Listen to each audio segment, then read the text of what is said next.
Back in the 1980s, television was absolutely flooded with tough guy cop shows. The airwaves were filled with crime dramas where the hero was a fearless detective who bent the rules, carried a giant gun, and always got the bad guy in the end. Movies like Dirty Harry had created the blueprint, and TV shows across the decade tried to capture that same gritty energy. But in 1986, one show came along that decided to flip that entire formula on its head. That show was Sledge Hammer, a completely outrageous parody of the action cop genre that leaned so far into absurdity that it became one of the most unique comedies of its era. The show starred David Rashi as Detective Sledge Hammer, a police officer who embodied every ridiculous stereotype of the 1980s action hero.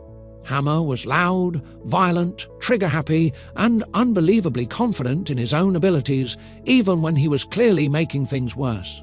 His most beloved possession was his oversized .44 Magnum revolver, which he treated almost like a trusted partner rather than a weapon.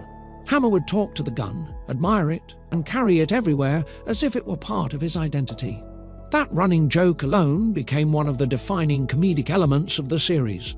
Balancing Hammer's reckless behavior was his partner, Detective Dory Doro, played by Anne-Marie Martin.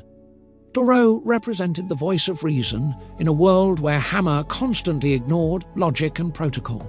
While Hammer charged into situations guns blazing, Doro usually had to clean up the mess he created. Their dynamic created the classic comedy pairing, the absurd, overconfident lead character and the rational partner trying desperately to maintain order. The show also featured Captain Trunk, played by Harrison Page, who spent much of the series yelling at Hammer for his reckless tactics. But in classic sitcom fashion, Hammer somehow managed to succeed in solving cases despite the chaos he caused along the way.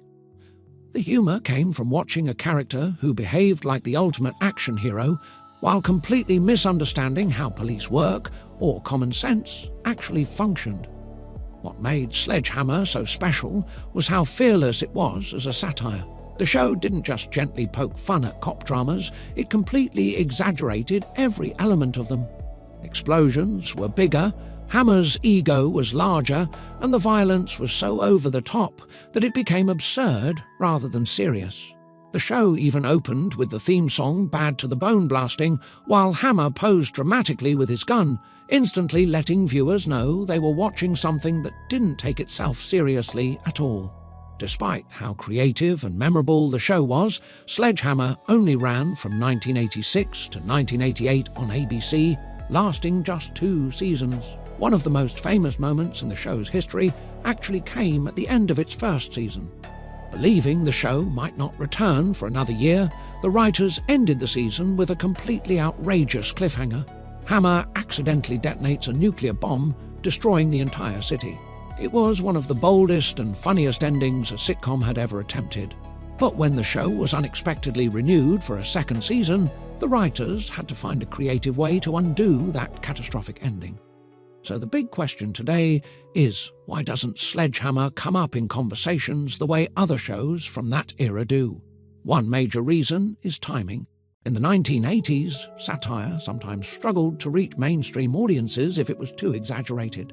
Many viewers who love traditional cop shows might not have immediately embraced a comedy that mocked the genre so aggressively. The show developed a strong cult following, but it never reached the massive audience numbers that some other sitcoms from the era achieved. Another factor is longevity. Shows that become cultural staples often run for 5 or 6 seasons, giving audiences more time to build a connection with the characters. With only 2 seasons, Sledge Hammer simply didn't have as many episodes to cement itself into the television landscape the way longer-running shows could. There's also the issue of reruns and accessibility. Many classic sitcoms stayed alive through decades of syndication, appearing constantly on television channels that introduced them to new generations of viewers. Sledge Hammer didn't always receive that same level of exposure. Without frequent reruns or streaming availability, even great shows can slowly fade from mainstream memory. But for the people who remember it, Sledge Hammer still stands out as something special. The show was fearless, ridiculous, and completely committed to its comedic concept. It took the most overused television genre of its time and turned it into an absurd parody that still feels unique decades later. Looking back today, Sledge Hammer feels like a hidden gem of 1980s television. It may not be the first show people bring up when they talk about sitcoms from that era, but its bold comedic style and unforgettable main character make it impossible to ignore once you discover it. And sometimes the shows that didn't last the longest end up leaving the biggest impression. Because when it comes to outrageous television comedy, Detective Sledge Hammer might just be one of the most unforgettable characters to ever carry a badge and a ridiculously oversized gun.